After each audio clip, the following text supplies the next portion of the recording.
So hi hello అండి, welcome to increase knowledge for ఎడ్యుటీ channel. So ఈరోజు మనము సైకాలజీకి సంబంధించినటువంటి అభ్యాసన సిద్ధాంతాల్లో మొదటి సిద్ధాంతం అయినటువంటి శాస్త్రీయ నిబంధన సిద్ధాంతం గురించి చెప్పుకుంటున్నాము. సో ఇప్పుడు చూడండి, శాస్త్రీయ నిబంధన సిద్ధాంతం అసలు నిబంధన అంటే ఏంది? సో గుర్తుపెట్టుకోండి. సో నిబంధన అంటే ఏంది?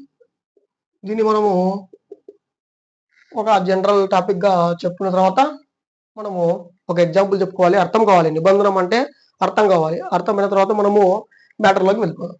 సో నిబంధన అంటే దానికి ఒక ఎగ్జాంపుల్. సో ఇంట్లో పిల్లవాళ్ళు ఉన్నారు. పిల్లవాళ్ళు ఉంటే తండ్రి భయం పెట్టుకున్నాడు. సో తండ్రి అంటే పిల్లవాళ్ళకు భయం పడింది, వచ్చి ఒకటి కొడతాడు. సో భయం పెట్టుకున్నాడు. సో ఏదో విధంగా అరవడం ద్వారానో కొట్టడం ద్వారానో భయం పెట్టుకున్నాడు. అదేంది సహజంగా. సో సహజంగా పిల్లవాళ్ళకు తండ్రిని చూసి భయం కలిగింది. తర్వాత వచ్చేసి అతడు ఏం చేశాడంటే బయటికి వెళ్ళేటప్పుడు సో వాహనం తీసుకుని వెళ్తారు కదా. సో బయటికి వెళ్ళేటప్పుడు వాహనం తీసుకుని వస్తా ఉన్నాడు. వస్తా ఉన్నప్పుడు బైక్ సౌండ్ వినపడడం అనేది జరిగింది. సో ఆ వాహనం సౌండ్ అనేది వినపడడం అనేది జరిగింది. దాంతో పాటు గేట్, సో ఇంటి బయట గేట్ తెరిచి వచ్చినప్పుడు సౌండ్ వినపడింది. ఆ రెండు సౌండ్ వచ్చిన తర్వాత లోపలికి వస్తే ఈ పిల్లవాళ్ళు ఏం చేస్తున్నారంటే చదువుకోకుండా ఆటలాడుతున్నప్పుడు అతను ఏం చేసినాడంటే తండ్రి అరవడము లేదా కొట్టడం అనేది చేసినాడు. సో పిల్లవాడికి భయం అనేది ఏర్పడింది. సో ఈ విధంగా పలుమార్లు ఏం చేసినాడంటే బయటికి వెళ్ళినప్పుడల్లా పిల్లలు ఆడుకుంటుంటారు. సో గట్టిగా సౌండ్ చేసుకుంటూ రావడం, సో గేట్ తెరవడం, వచ్చి కొట్టడం, సో గేట్ తెరవడం, మళ్ళీ వచ్చి కొట్టడం, సో సౌండ్ చేసుకుంటూ రావడం, ఈ విధంగా రిపిటేషన్ అనేది జరిగింది. ఇప్పుడు పిల్లవాళ్ళలో నిబంధన అనేది జరిగిపోయింది. ఏ విధంగా జరిగిందంటే అక్కడ సహజంగా తల్లిని చూస్తే భయం అనేది ఉంది, కాదని చెప్పలేదు. కాకపోతే దానికి కొన్ని అడిషనల్ గా యాడ్ చేసుకొని సహజంగా కొన్ని గేట్ను ఆ వాహనాన్ని ఉపయోగించుకొని సహజంగా గుర్తుపెట్టుకోండి, సహజంగా కాదు.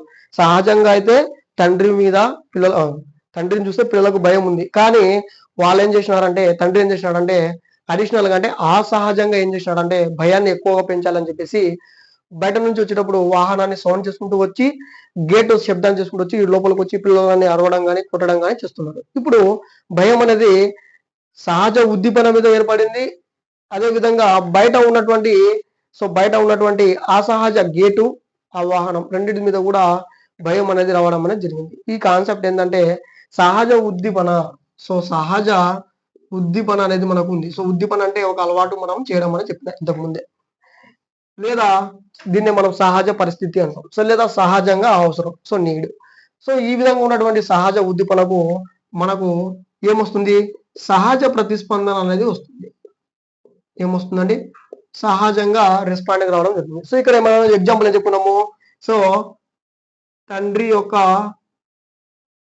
కోపం, పిల్లల వల్ల భయం. సో పిల్లల భయం గుర్తుపెట్టుకోండి. ఇది న్యాచురల్ గా తండ్రిని చూస్తే కోపం, తండ్రి చూసినటువంటి కోపం, తప్పు చేసినప్పుడు కోపం పడడము, పిల్లలు భయం చెందడం, ఇది న్యాచురల్ గా ఉన్నటువంటిది.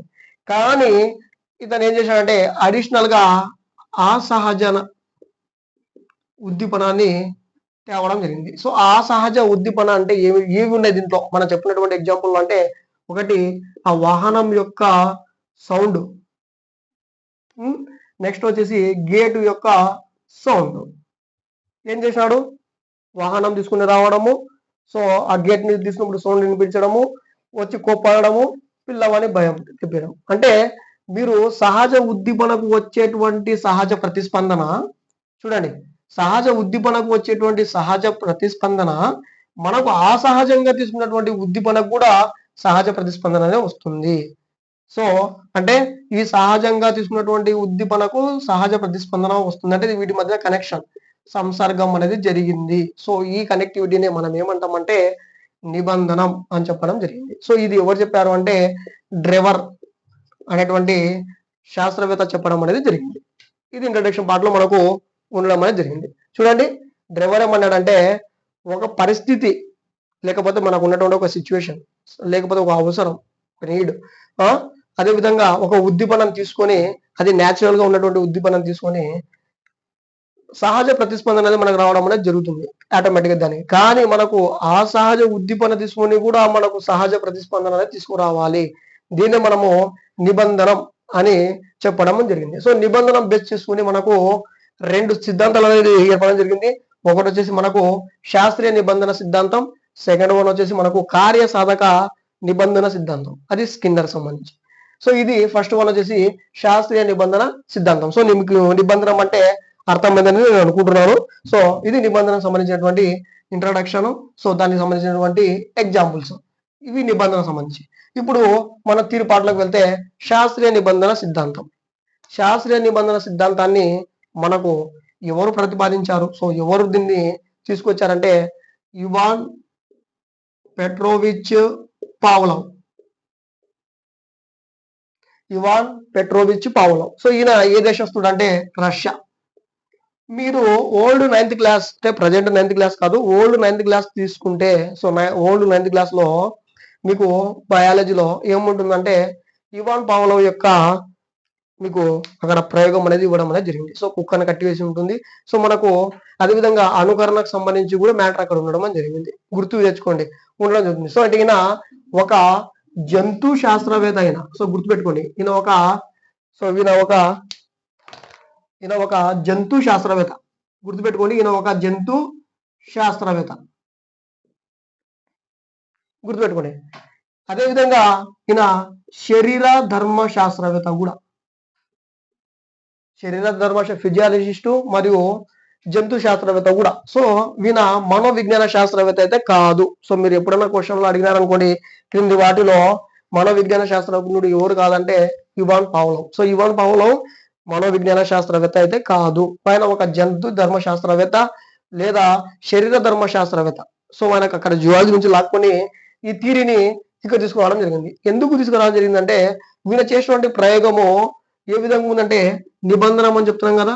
సో ఈ నిబంధనం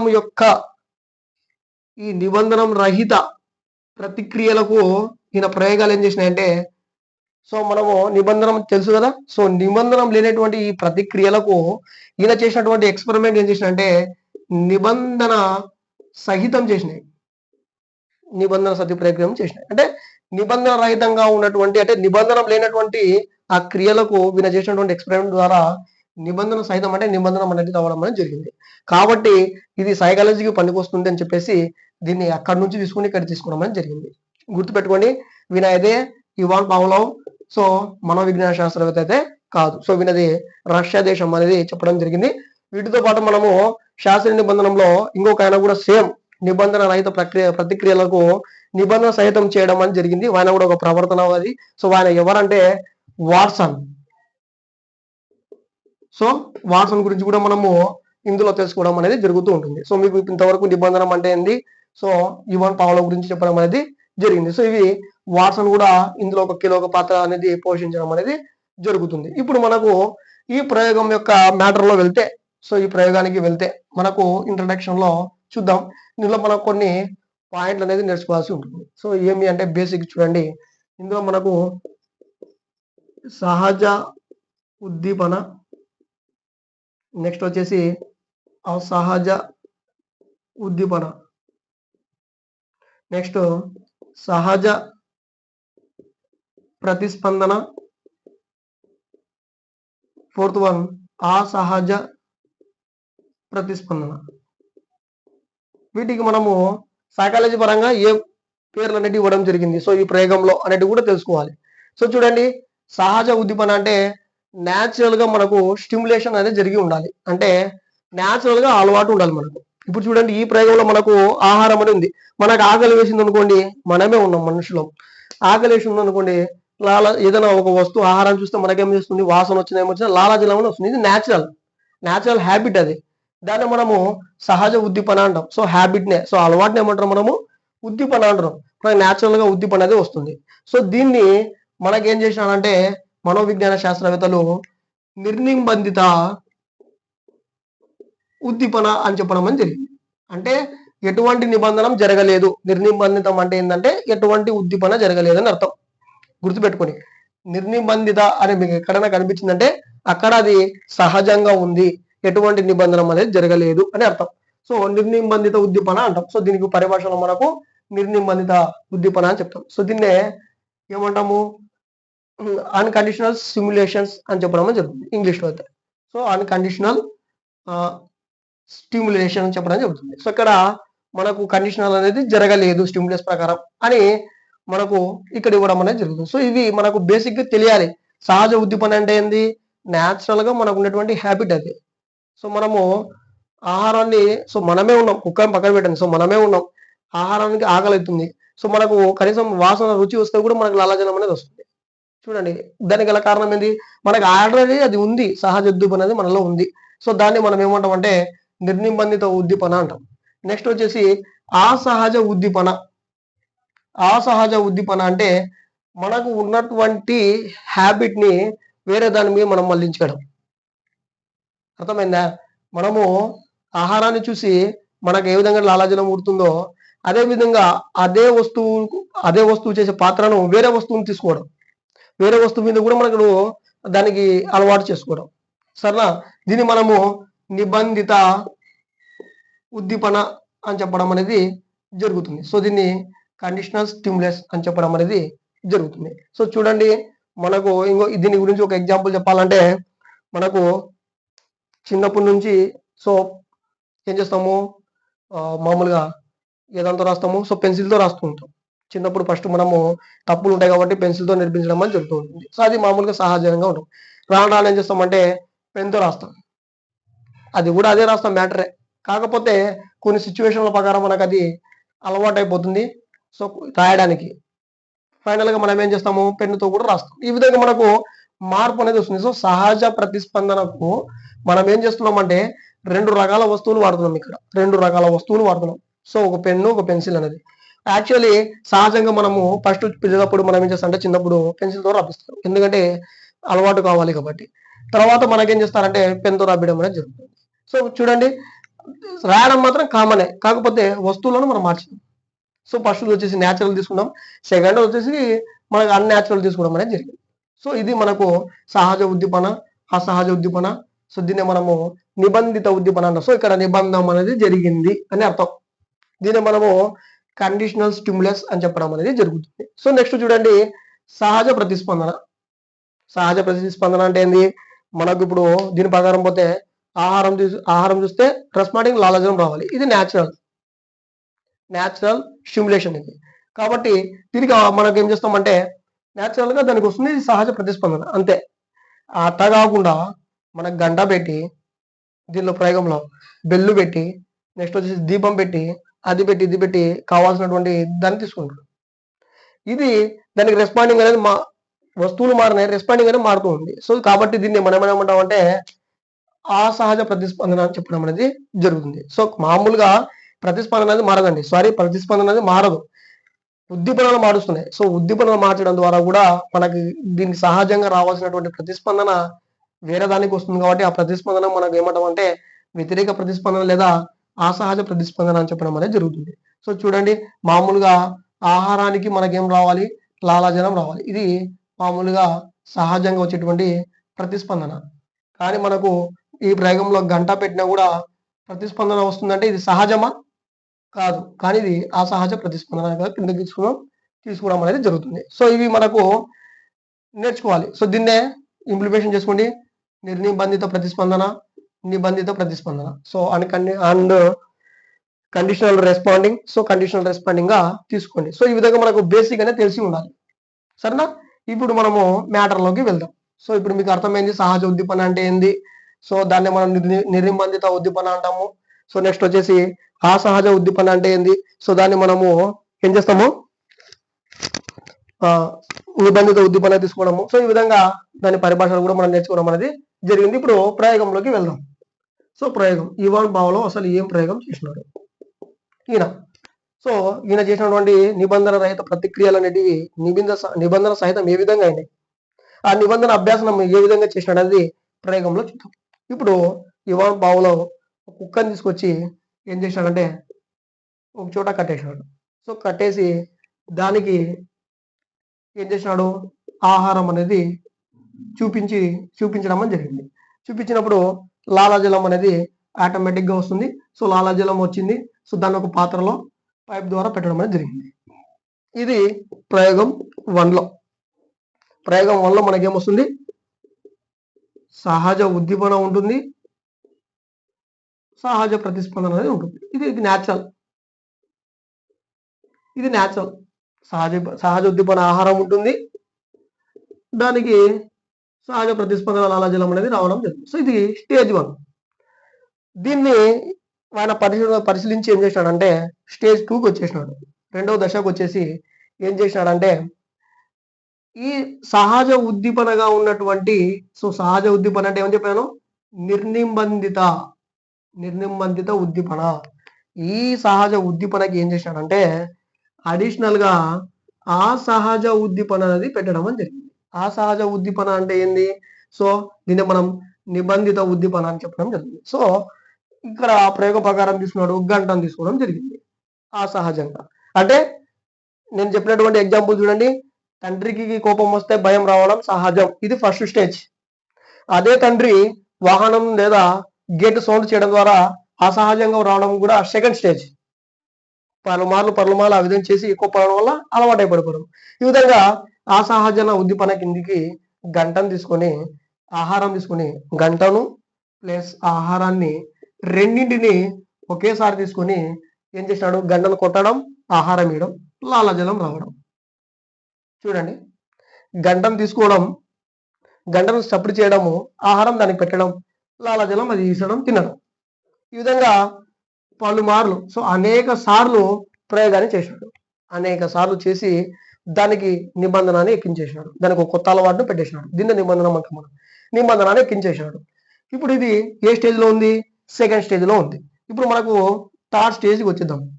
థర్డ్ స్టేజ్లో ఏం జరిగింది అని అంటే, ఇప్పుడు ఈ గంటకు ఆహారానికి లాలాజలానికి అతను ఏం చేసినాడంటే కనెక్టింగ్ అనేది చేయడం జరిగింది, నిబంధన చేయడం జరిగింది. ఇప్పుడు ఈ సహజ ఉద్దీపన ఉంది కదా గంట అనేది, సో ఈ అసహజ ఉద్దీపన ఉంది కదా గంట అనేది, సో ఈ గంటను ఏం చేసినాడంటే కొట్టినాడు.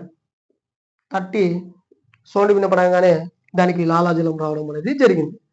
యాక్చువల్లీ లాలాజలం అనేది ఆహారానికి రావాలి, సో గంటను అలవాటు చేసినాడు కాబట్టి, సో గంటను కొట్టడం ద్వారా ఆహారాన్ని అందించాడు కాబట్టి ఆ గంటను కొట్టేసరికి లాలాజలం ఊడడం అనేది జరిగింది. సో చూడండి, మామూలుగా అయితే దేనికి రావాలి, అది ఆహారానికి మాత్రమే లాలాజలం రావాలి. కానీ ఇక్కడ నిబంధన జరిగి, సో నిబంధన రహితంగా ఉన్నటువంటి స్టేజ్ ఏదంటే ఫస్ట్ స్టేజ్. ఇది నిబంధన రహితం, ఎటువంటి నిబంధన అనేది ఇక్కడ ఉండదు. ఇదే నేను ఇంట్రొడక్షన్ చెప్పింది, నిబంధన రహితం ఇది. ఈ నిబంధన రహితం ఉన్నటువంటి ప్రతిక్రియని ఏం చేసినాడంటే ఇవాన్ పావ్లోవ్ అనేక పలుమార్లు ప్రయోగాలు జరిపి దాన్ని నిబంధన సహిత ప్రతిక్రియగా మార్చాడు. దీన్నే మనం ఏమంటామంటే నిబంధన అభ్యాసనం అని చెప్పడం అని జరుగుతుంది. సో దీన్నే నిబంధన అభ్యాసనం అని చెప్పడం అని జరుగుతుంది. సో ఈ విధంగా ఈ 3 స్టేజ్ గురించి మనకు అకాడమిక్ టెక్స్ట్ బుక్ లో ఇవ్వడం అని జరిగింది. సో అదే విధంగా ఇవాన్ పావ్లోవ్ గంట కాకుండా రకరకాల ప్లేట్లు మార్చాడు అనుకోండి, ఒకసారి వృత్తాకారం ప్లేట్లో ఇచ్చాడు అనుకోండి ఆహారం, అదేవిధంగా ఒకసారి దీర్ఘచతురస్రాకారంలో ఇచ్చాడు అనుకోండి ఆహారం, ఈ విధంగా షేపులు మార్చి ఇచ్చినాడు అనుకోండి, రేపు పొద్దున అవి ఈ ఆకారంలో ఉన్నటువంటి వస్తువులను చూస్తే కూడా లాలాజలం ఇడుస్తాయి, సో వదులుతాయి. దానికి కారణం ఏంది, అక్కడ నిబంధన అనేది జరిగింది, గుర్తుపెట్టుకోండి. సో నిబంధనం అంటే అది. నెక్స్ట్ నిబంధన అభ్యాసనం అంటే నిబంధన రహిత ఉన్నటువంటి ప్రతిక్రియలను మనం ఏం చేయాలంటే నిబంధన సహిత ప్రతిక్రియలుగా చేయాల్సి ఉంటుంది. సో ఇది మనకు నిబంధన అభ్యాసనం. సో నిబంధనం సంబంధించి శాస్త్రీయ పరంగా చేశాడు, గుర్తుపెట్టుకుని శాస్త్రీయ పరంగా ప్రయోగాలు చేశాడు. సో హేతుకీకరణ ఆలోచనలు ఉపయోగించి శాస్త్రీయ పరంగా చేశాడు. సో ఇది ఏ విధంగా ఉంది, న్యాచురల్ గా ఉంది.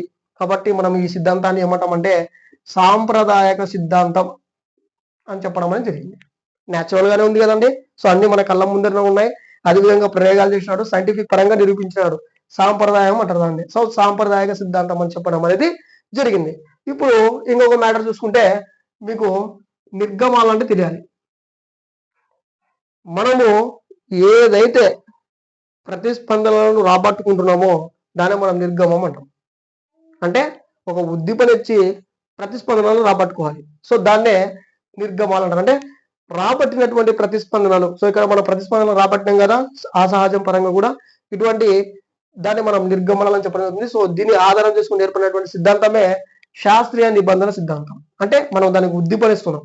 మెయిన్ ఇక్కడ మనకు ఉద్దీపన అనేది ఉంటుంది. సో స్కిన్నర్ తీరులో చూసుకుంటే అక్కడ ప్రతిస్పందన ఉంటుంది, అక్కడ వదిలిపోయబడినటువంటి ప్రతిస్పందనలు ఉంటాయి.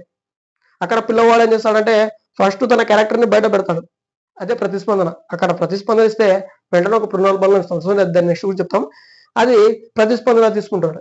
ఎప్పుడే ప్రతిస్పందన ఇష్టంగానే ఒక పునర్బలం ఇవ్వడం జరుగుతుంది. సో వానికి మోటివ్గా ఆ విధంగా ఇవ్వడం ద్వారా అక్కడ అతను ముందుకు వెళ్ళిపోతాడు. కానీ ఇక్కడ ఏం చేయాలి? ఫస్ట్ మనం ఉద్దీపనలు ఇవ్వాలి. ఉద్దీపనలు అలవాటు చేయాలి. ఫస్ట్ ఉద్దీపనలు ఇవ్వాలి. ఇది ఉద్దీపన బేస్ చేసుకుని ఏర్పడినటువంటి సిద్ధాంతం. ఎస్ టైప్ సిద్ధాంతం అంటారు దీన్ని. అందుకనే స్టిమ్యులేషన్ థియరీ అనమాట ఇది. సో స్టిమ్యులేషన్ సంబంధించినటువంటి థియరీ. సో ఇది దీన్ని ఎస్ టైప్ థియరీ ఎందుకంటారంటే దీనిలో మెయిన్ బేసిక్ ఉద్దీపన ఇవ్వడమే. సో చూడండి ఎన్ని ఉద్దీపనలు ఉన్నాయి ఇక్కడ. సో ఉద్దీపనలు ఆ హ్యాబిట్ ని ఇవ్వడం, దాని నుంచి ప్రతిస్పందన రాబట్టుకోవడం, హ్యాబిట్ ఇవ్వడం, ప్రతిస్పందన రాబట్టుకోవడం, ఈ విధంగా ఉంది మనకు. సో దీన్ని మనము ఎస్ టైప్ థియరీ అని చెప్పడం కూడా జరుగుతుంది. సో దీనికి గల మరొక పేర్లు ఏంటంటే ఒకటి సాంప్రదాయక సిద్ధాంతం, సెకండ్ వన్ వచ్చేసి ఎస్ టైప్ థియరీ ఉద్దీపన సిద్ధాంతం అని చెప్పడం అనేది జరుగుతుంది. సో ఇది మనకు ఇవాన్ పావ్లోవ్ సంబంధించినటువంటి సో సిద్ధాంతంలో ఉన్నటువంటి ప్రయోగం సంబంధించి. ఇప్పుడు ఈ ప్రయోగం ఆధారం చేసుకుని కొన్ని నియమాలు అనేది మనకు చెప్పడం జరిగింది. సో ఇవాన్ పావ్లోవ్ సో ఈ ప్రయోగం చేశాడు కదా, కుక్క మీద ప్రయోగం చేసి చివరకు మనకు కొన్ని నియమాలు చెప్పడం జరిగింది. సో మొత్తము 6 నియమాలు చెప్పడం జరిగింది. గుర్తుపెట్టుకోండి, 6 నియమాలు దీన్ని బేస్ చేసుకొని ఈ శాస్త్రీయ నిబంధన. సో నిబంధనకు సంబంధించి 6 నియమాలు చెప్పడం జరిగింది. సో ఫస్ట్ వన్ వచ్చేసి పునర్బలన నియమం. సో పునర్బలన నియమం. సో ఇది నియమం, గుర్తుపెట్టుకోండి, పునర్బలన నియమం. ఇప్పుడు పునర్బలన నియమం అంటే పునర్బలనం అంటేనే రిపిటేషన్. సో మరలా మరలా మరలా మరలా అందించడం. దేన్ని అందించాలి? ఉద్దీపనలు అందించాలి. ఎందుకంటే ఉద్దీపన సిద్ధాంతం కదా ఇది. సహజంగా ఉన్నటువంటి ఉద్దీపనలను ఏం చేయాలంటే పలుమార్లు మరల మరలా అందించాలి. సో ఆ పలుమార్లు మరల మరలా అందించడాన్ని మనం పునర్బలన నియమం అని చెప్పడం జరుగుతుంది. సో ఇప్పుడు చూడండి, ఆహారం ఉంది. ఈ తీరు ప్రకారం పోతే ఆహారం అనేది మనకు సహజ ఉద్దీపన. సో దీన్ని మనము ఏం చేసినాము? లాలాజలం కోసం ఏర్పాటు చేయడం అని జరిగింది. సో దీన్ని చూస్తే ఆటోమేటిక్ గా వస్తుంది. గంటను మనం అలవాటు చేయడం జరిగింది. సో గంట ఇచ్చి మనము లాలాజలం అనేది తెప్పిస్తున్నాం. సో ఇప్పుడు డైరెక్ట్ థర్డ్ స్టేజ్కి పోతే గంట నుంచి లాలాజలం తెప్పిస్తున్నాం. ఈ విధంగా ఇస్తూ ఉన్నప్పుడు దాంతో పాటు వదిలేయకూడదు దాన్ని. సో గంట లాలాజలం ఇదిగా ఉంటే మళ్ళీ మానేస్తుంటది. ఆ విధంగా కాదు, మధ్య మధ్యలో మనం దాన్ని పునర్బలనం కిందికి అసహజ ఉద్దీపన అనేది ఇస్తూ ఉండాలి. సో సహజ ఉద్దీపన అనేది ఇస్తూ ఉండాలి. సో సహజ ఉద్దీపన అనేది పునర్బలనం కిందికి ఇస్తూ ఉండాలి. ఈ విధంగా ఇస్తూ ఉన్నప్పుడు దానికి మళ్ళా బాండింగ్ అనేది స్ట్రాంగ్ అవుతుంది. లేదంటే మీరు గంట పెట్టి లాలాజలం ఈ విధంగా నేర్పిస్తున్నారు అనుకో, ఇంకా రాదు, అది మళ్ళా లాలాజలం అనేది పోతుంది. సో కాబట్టి ఆ నిబంధన మీద తొలగిపోతుంది. కాబట్టి రిపిటేషన్ కిందకి ఏం చేస్తుండాలి? అప్పుడప్పుడు రిపీట్ గా పునర్బలనం ఏం చేయాలంటే సహజ ఉద్దీపన కూడా గంటతో పాటు అప్పుడప్పుడు ఇస్తూ ఉండాలి. గుర్తుపెట్టుకోండి, సరేనా? ఇప్పుడు పిల్లవాడు ఉన్నాడు, నువ్వు ఒక బహుమతి ఇస్తే అతడు ఏం చేస్తాడు? బాగా చదువుతున్నాడు. వానికి హ్యాబిట్ చేసినావు, అదొక ఉద్దీపన పెట్టినావు. ఆ ఉద్దీపన పెట్టిన తర్వాత నువ్వేం చేస్తావు అంటే 3 రోజులకు ఆ ఉద్దీపనని ఇవ్వకపోతే వాడు చదవడు. చూడండి, అది ఎక్స్టర్నల్ మోటివేషన్. అది నువ్వు కంటిన్యూ చేసినావు, అప్పుడప్పుడన్నా ఇస్తుండాలి. కనీసం వానికి గుర్తు చేస్తుండాలి అప్పుడప్పుడన్నా. దాన్ని మనం సహజ ఉద్దీపన అంటాం. సో ఈ సహజ ఉద్దీపన అనేది ఈ ప్రయోగంలో పలుమార్లు ఇస్తుండాలి. సో దీన్ని మనము పునర్బలన నియమం అని చెప్పడం అని జరుగుతుంది. సో నెక్స్ట్ నియమం వచ్చేసి మనకు ఏముంటుంది? విరమణ అనేది ఉంటుంది. విరమణ అంటే ఏంటంటే ఇందాక చెప్పాం కదా, మీరు కొన్ని రోజులకు కానీ ఓన్లీ గంట పెట్టి ఆ ఇవాన్ పావులో గంట పెట్టి ఓన్లీ లాలాజలం తెప్పించుకోవడం, గంట పెట్టి లాలాజలం తెప్పించుకుంటున్నాడు అనుకోండి, కుక్కకు కూడా జ్ఞానం వస్తుంది ఒక్కోసారి. సో 10 కుక్క ఒక టైం వస్తుంటాయి కదా, ఆ విధంగా దానికి కూడా ఒకసారి జ్ఞానం వస్తుంది. ఏమొస్తుందంటే ఇతను మోసం చేస్తున్నాడు, గంట కొడుతున్నాడు, లాలాజలం వస్తుంది తప్ప నాకు ఆహారం పెట్టలేదని చెప్పేసి గంటకు ఇంకా మర్చిపోతుంది. సో దాన్ని ఉపయోగించకపోతే మర్చిపోతుంది. కాబట్టి ఆ విధంగా మర్చిపోవడాన్ని మనం ఏంటామంటే విరమణ అని చెప్పడం అనేది జరుగుతుంది. సో ఇది విరమణకు సంబంధించి. నెక్స్ట్ వచ్చేసి థర్డ్ వన్ వచ్చేసి మనకు అయత్న సిద్ధ స్వాస్థం. అయత్న సిద్ధ స్వాస్థం, దీన్ని మనం జనరల్ వాడుకలు ఏమంటామంటే అలవాట్లో పొరపాటు అంటాం. సో గుర్తుపెట్టుకోండి. సో జనరల్ గా మనం ఏమంటాం? దీన్ని అలవాట్లో పొరపాటు అని చెప్పడం జరుగుతుంది. సో ఏంది అలవాట్లో పొరపాటు అంటే, ఇప్పుడు చూడండి, మనమే ఉన్నాం. ఎగ్జాంపుల్ తీసుకుంటే ప్రతిరోజు మనము స్కూల్కి సైకిల్ మీద వెళ్తా ఉంటాం. ప్రతిరోజు సైకిల్ మీద మనం స్కూల్కి వెళ్తా ఉన్నాం. ఒకరోజు సైకిల్ అనేది పంచర్ అయిపోయింది. పంచర్ షాప్లో చేసినాం. సీదా ఏం చేసినాం? చక్కగా బడికి వెళ్ళిపోయినాం. వెళ్ళిపోయిన తర్వాత సాయంత్రం స్కూల్ అయిపోయింది, తిరిగి వస్తున్నాం, సైకిల్ కోసం వెతుకులాడుతున్నాం, సైకిల్ లేదు కదా. సో మీకు అలవాటు హ్యాబిట్ అయిపోయింది అది. కానీ మనకు తర్వాత గుర్తొస్తుంది, అక్కడ ఉంది కదా సైకిల్ అని చెప్పి. సో వెతుకులాడడం అనేది జరుగుతూ ఉంటుంది. దీన్ని మనం ఏమంటామంటే అలవాటులో పొరపాటు. సో దీనిలో ప్రకారం చూసుకుంటే అయద్ధ సిద్ధ స్వాస్థం అని చెప్పడం జరుగుతుంది. సో అయత్న సిద్ధ స్వస్థం అని చెప్పడం అనేది జరుగుతుంది. సో నెక్స్ట్ వచ్చేసి మనకు సో ఇక్కడ కూడా మనకు గంటకు ఆహారాన్ని అలవాటు చేస్తాం కదా. సో గంటకు ఆహారం అలవాటు చేసిన తర్వాత కొన్ని రోజులకు మనము దాన్ని వదిలిపెట్టినాం అనుకోండి, అది ఏం చేస్తుంది అంటే ఏదన్నా గంట శబ్దం వినిపించిందంటే లాలాజలం అనేది ఇస్తుంది. ఎందుకంటే అది అలవాట్లో పొరపాటు కాబట్టి. సో దాన్ని మానిపించినా కూడా జంతువు ఆ గంట కానీ వినిందంటే ఎప్పుడైనా సరే లాలాజలం పడడం జరుగుతుంది. సో దీన్ని మనము అలవాట్లో పొరపాటు అంటాం. సో మనం ఎగ్జాంపుల్ ఇప్పుడు చెప్పాం కదా. సో దాన్నే ఆయత్న సిద్ధ స్వాస్థం అని చెప్పడం అనేది జరిగింది. నెక్స్ట్ వచ్చేసి మనకు సామాన్యీకరణం. సో సామాన్యంగా మనకు ఈ నియమం అనేది తీసుకోవడం జరిగింది. సామాన్యీకరణం అంటే ఏం లేదు. సో మనకు లాలాజలం అనేది వస్తుంది, ఏదానికి గంటకు వస్తుంది, ఆహారానికి కూడా వస్తుంది. సో మనము దీన్నే కంటిన్యూషన్ చేసుకుంటూ పోవాలి. సో దాంతో పాటు మనం ఏం చేస్తామంటే కొత్తగా దీనికి పోలినటువంటి, సో ఈ గంట శబ్దం ఉంది కదా, గంట ఏం చేస్తుంది, శబ్దం చేస్తుంది. సో దాని లక్షణమే శబ్దం చేయడం. ఇటువంటి శబ్దం చేసేటువంటివి కొన్ని పరికరాలు మన దగ్గర ఉంటాయి. సో బజర్ కానీ బజరు, సో ఇటువంటివి ఉంటాయి. సో ఈ సౌండ్ కి సంబంధించినటువంటి వాటిని తీసుకుని కూడా మనకు లాలాజలం తెప్పించడం జరుగుతుంది. సో ఇది సామాన్యంగా అదే లక్షణం కలిగినటువంటి, సో ఇప్పుడు గంటకున్న లక్షణం శబ్దం, సో ఈ లక్షణం కలిగినటువంటి ఇంకో దాన్ని చూసి కూడా మనము లాలాజలం తెప్పించవచ్చు. సో దీన్నే మనం ఏమంటామంటే సామాన్యీకరణం అని చెప్పడం అనేది జరుగుతుంది. సో ఇది సామాన్యీకరణకు సంబంధించి. సామాన్యీకరణం అంటే లేదు, జనరల్ గా సింపుల్ గా చెప్పాలంటే గంటకు అలవాటు చేసినాము, సో గంట కొట్టడము అలవాటు చేయడం అనేది జరిగింది. సో గంటకు మనము దాన్ని అలవాటు చేయడం అనేది జరిగింది, లాలాజలం అనేది రావడం జరిగింది. సో గంట యొక్క లక్షణం ఏంది, శబ్దం. ఈ శబ్దం విన్నప్పుడే కదా ఇది లాలాజలం వస్తుంది. సో ఆహారం ఇచ్చేటప్పుడు ఏం చేస్తాడంటే ఈ గంటకు ఇదే లక్షణం కలిగినటువంటి బజర్ని పెట్టడం అనేది జరుగుతుంది. బజర్ కూడా మనకు శబ్దమే ఇస్తుంది. సో ఈ రెండింటికి అది ఏమవుతుంది, రెస్పాండింగ్ రావడం జరుగుతుంది. సో దీన్ని మనం ఏమంటామంటే సామాన్యీకరణం అంటాం. సో సామాన్యీకరణం అంటే ఏం లేదు, అదే లక్షణానికి సంబంధించినటువంటి వేరే ఉద్దీపనం తీసుకొచ్చి మనము న్యాచురల్ గా ప్రతిస్పందన తీసుకురావడాన్ని సామాన్యీకరణం అని చెప్పడం అనేది జరుగుతుంది. సో నెక్స్ట్ వన్ వచ్చేసి మనకు విచక్షణ. చాలా మంది మనకేమంటుంటారు, నీకు విచక్షణ ఉందా లేదా అని తిడుతూ ఉంటారు. కొంచెం మన విచక్షణ ఉండాలి రా. విచక్షణ అంటే ఏంటంటే ఏది మంచి ఏది చెడు, సో ఏది తప్పు ఏది ఒప్పు అనేటువంటి నైజం కలిగి ఉండడమే విచక్షణ అంటే. సో ఇప్పుడు చూడండి, ఈ కుక్క ఉంది, కొన్ని రోజులకు మనం ఏం చేస్తామంటే గంట సౌండ్ పెట్టడము, లాలాజలం తెప్పించడం చూస్తున్నాం కదా. బజర్ సౌండ్ కూడా దీనికి సామాన్యీకరణం చేయడం జరిగింది. ఇది కానీ డిఫరెన్స్ కానీ కనెక్ట్ అనుకోండి, అప్పుడు లాలాజలం అనేది రాదు, ఆహారానికి మాత్రమే వస్తుంది. అర్థమైందా? సో ఇతను గంట సౌండ్కు నాకు చేసుకోవడానికి చెప్పేది విచక్షణ జ్ఞానం దానికి వచ్చింది అనుకోండి, ఆహారం పెట్టకుండా ఏం చేస్తుంది, విరమణ చేస్తుంది. అది నేను చెప్పింది, గంట కొట్టడం లాజం తెప్పించడం ప్రతిసారి పనికి రాదు, మధ్య మధ్యలో పునర్బలనం చేస్తూ ఉండాలి, లేకపోతే అది విరమణ స్టేజ్కి వెళ్ళిపోతుంది అని చెప్పడం అనేది జరిగింది. ఎందుకు అంటే దానికి విచక్షణ జ్ఞానం వస్తే అది ఆ ప్రతిస్పందన అనేది జరపదు. ఏది మంచి ఏది చెడు ఏది తప్పు ఏది ఒప్పు అనే ఆ స్థానమే విచక్షణ అంటే. ఇతను ప్రతిసారి గంట కొట్టి లాలాజలం తెప్పిస్తున్నాడు అనుకోండి, ఈ విచక్షణ జ్ఞానం దీనికి వచ్చేసింది అనుకోండి, ఆహారం పెట్టకుండా ఇతని చెప్పేసి లాలాజలం అనేది రాదు, నిబంధన అనేది కూడా జరగదు. సో ఇది మనకు విచక్షణకు సంబంధించినటువంటి టాపిక్ సంబంధించి. నెక్స్ట్ వన్ ఆరోది మనకు ఫైనల్ గా వచ్చేసి ఉన్నత క్రమ నిబంధన. గుర్తుపెట్టుకోండి, ఉన్నత క్రమ నిబంధన అంటే ఏమిటి. దీనికి ఎగ్జాంపుల్ నేను ఒకటి చెప్తా, దాని ప్రకారం దానికి ఇంప్లికేషన్ చేద్దాం. ఎగ్జాంపుల్ చూసుకుందాం. మనకు పిల్లలకు, సో చిన్నప్పుడు ఉన్నప్పుడు డాక్టర్ అంటే భయం. ఎందుకు, ఇంజెక్షన్ వేస్తాడు కాబట్టి. సో దానికి మనము అక్కడికి వెళ్ళినాం, సో డాక్టర్ దగ్గరికి వెళ్తే ఇంజెక్షన్ వేసాడు, భయం పెట్టుకున్నాం, డాక్టర్ అంటే భయపడిపోయినాం, ఇంకంతే, డాక్టర్ అంటే భయం. నెక్స్ట్ వచ్చేసి ఆ పిల్లవాడు మళ్ళీ సెకండ్ టైం వెళ్ళాడు, మళ్ళీ సూదేశాడు, భయం ఏర్పడింది. సో అక్కడ ఒక నిబంధన జరిగింది.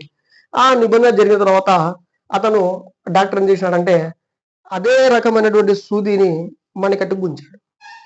అంటే సేమ్ గుచ్చడం మాత్రం కామన్, సో ఇక్కడ గుచ్చేటువంటి సో ఇక్కడ మక్కికి ఇక్కడ గుచ్చేటువంటి సిరంజిని మణికట్టు గుచ్చాడు, అప్పుడు ఒక భయం. సో డాక్టర్ అంటే భయం ఏర్పడింది. నెక్స్ట్ ఏమో ఇక్కడ మోచేతి దగ్గర ఉన్నటువంటి నరానికి గుచ్చడం జరిగింది. యాక్చువల్గా సూదే గుచ్చడం మాత్రం కామన్, భయం ఏర్పడింది. అంటే ఇన్ని లక్షణాలు నేను చెప్పింది ఏంది, సామాన్యకరణం చెందింది. సో సూది అనేది కామన్, దీని లక్షణం ఏంది, గుచ్చడం, ఇంజెక్షన్ చేయడం. ఏమి కానీ ప్లేసెస్ మారుతున్నాడు కదా, ప్లేసెస్ మారుస్తున్నాడు. సో ఈ లక్షణాన్ని ఒకసారి చెయ్యికి, ఒకసారి మక్కికి, ఒకసారి మణికట్టు దగ్గర, సో ఇక్కడ ఈ చేతిలో సో మనకు ఇక్కడ ఉంటాయి కదా నరాలు ఇక్కడ, నెక్స్ట్ వచ్చేసి మో చేతిలో గుచ్చడం. అంటే ప్లేస్ ఒకటి మారుస్తున్నాడు, ప్లేస్ ఒకటే మారుస్తాడు కానీ గుచ్చడం మాత్రం కామన్ అయిపోయింది. సో ఇంజక్షన్ ఇవ్వడం అనేది కామన్ అయిపోయింది. దీన్ని మనం ఏమంటాం, సామాన్యీకరణం అని చెప్పడం అని జరుగుతుంది. కానీ ఈ సామాన్యీకరణం ముదిరిందంటే డెవలప్మెంట్ అయిందంటే మనకు ఉన్నత క్రమ నిబంధన అనేది ఏర్పడడం జరుగుతుంది. ఏ విధంగా ఏర్పడుతుందంటే ఇదే ఎగ్జాంపుల్ చూసుకోండి. అతను ఏం చేస్తాడంటే పిల్లవాడు నెక్స్ట్ టైం పోయినప్పుడు అతనికి వేసుకున్నటువంటి వైట్ షర్టు, అతను మెల్ల వేసుకున్నటువంటి సెటస్కోపు, నెక్స్ట్ ఆ చుట్టుపక్కల ఉన్నటువంటి వాతావరణం, నెక్స్ట్ ఆ బిల్డింగ్లు, ఆ కలర్లు, సో మొత్తము మైండ్ లో పెట్టుకుంటాడు. సో చూడండి రకరకాల పరికరాలు మారుతా ఉన్నాయి. సో గుర్తుపెట్టుకోండి అసహజ ఉద్దీపనలు అనేటివి మారుతా ఉన్నాయి. అంటే ఒకటి డ్రెస్సు, నెక్స్ట్ సెటస్కోపు, నెక్స్ట్ అతని ఫేసు, నెక్స్ట్ వచ్చేసి అతని ఉండేటువంటి బిల్డింగ్, ఇవి మొత్తము మనసులో పెట్టుకొని అతనిలో హై నిబంధన పెట్టుకుంటాడు. హై లెవెల్, దాన్ని ఉన్నతాండంలో హై లెవెల్ ఒకటి ఇస్తే దానికి సంబంధించిన పోలికలు ఉన్నట్టు మాత్రం తెస్తేనే సామాన్యీకరణం. దానికి పోలికలు కాకుండా హై లెవెల్ తీసుకుపోతాం చూడండి, అది ఉన్నత క్రమ నిబంధన. ఇప్పుడు ఆ పిల్లవాడు ఎక్కడైనా సరే వైట్ షర్ట్ కనిపించింది అనుకోండి భయపడిపోతాడు. అదే ఎందుకు, ఆ డాక్టర్ గుర్తొస్తాడు. నెక్స్ట్ ఎక్కడైనా సెటస్కోప్ కనిపించింది అనుకో ఆ డాక్టర్ గుర్తొస్తాడు, భయపడిపోతాడు. అదే ఎక్కడైనా ఇంజక్షన్ చేసినట్టు గుర్తొచ్చింది అనుకో ఆ డాక్టర్ గుర్తొస్తాడు, భయపడిపోతాడు. సో చూడండి ఇక్కడ ఉద్దీపనలు అనేటివి, ఆ సహజ ఉద్దీపనలు అనేవి ఎన్ని మారుతున్నాయి చూడండి. దీన్నే మనము హై లెవెల్ అంటాం. ఒక్కొక్కటి పెంచుకుంటూ పోతున్నాం, గుర్తుపెట్టుకోండి. నెక్స్ట్ వచ్చేసి అదే డాక్టర్ యొక్క భవనాలు ఆ కలర్లు ఏదైనా కనిపిస్తే భయపడిపోవడం. సో ఈ విధంగా మనకు ఉన్నత క్రమ నిబంధన అంటే లెవెల్స్ అనేది మారుతా ఉంటాయి, అసహజ ఉద్దీపన లెవెల్స్ అనేవి మారుతా ఉంటాయి. సో మనం దీన్ని ఉన్నత క్రమ నిబంధన అంటాం. సో ఈ ప్రయోగం ప్రకారం చూసుకుంటే గంటకు లాలాజలం తెప్పియడం నిబంధన అయితే, దాంతో పాటు ఉద్దీపము ఇంకోటి సంథింగ్ ఏదో ఒకటి వస్తువు, ఈ విధంగా అసహజ ఉద్దీపనలో మనం పెంచుకుంటూ పోతే లాలాజలం అనేది రావడం, రెస్పాండింగ్ అనేది కామన్ గా రావడం అనే ఉన్నత క్రమ నిబంధనం అని చెప్పడం జరుగుతుంది. సో దీన్ని బేస్ చేసుకొని, సో ఇవి రెండు బేస్ చేసుకొని మనకు ఒక ప్రవర్తనవాది, ఎవరు, జేబి వాట్సన్, ప్రవర్తనవాది ఆయన కూడా ఆ వ్యక్తి కూడా, సో ఆ శాస్త్రవేత్త కూడా ఏం చేసినాడంటే వీటి మీద నిబంధన మీద ప్రయోగాలు చేయడం జరిగింది. సో దీన్ని వాట్సన్ యొక్క నిబంధన ప్రయోగం అని చెప్తాం. సో నిమోదిత ప్రయోగం అని చెప్తాం. సో అదంతా ఇప్పుడు చూద్దాం.